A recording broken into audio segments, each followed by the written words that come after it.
இந்த மெத்தடை நீங்கள் செய்கிறப்போ அந்த பர்சன் உங்கள் மேலே வந்து ரொம்ப பாசமாக இருப்பாங்க, உங்களை உருகி உருகி காதலிப்பாங்க.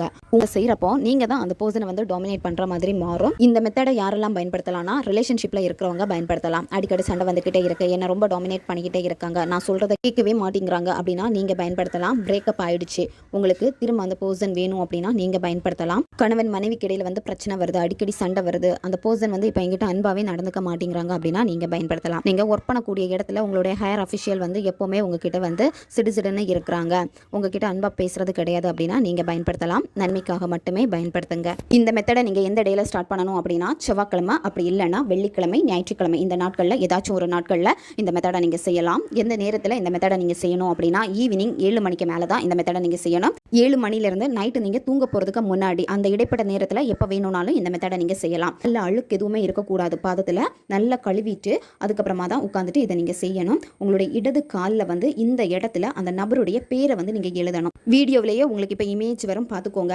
நெய்ம்னு எழுதியிருக்கக்கூடிய இடத்துல அந்த பர்சனுடைய பேரை வந்து நீங்கள்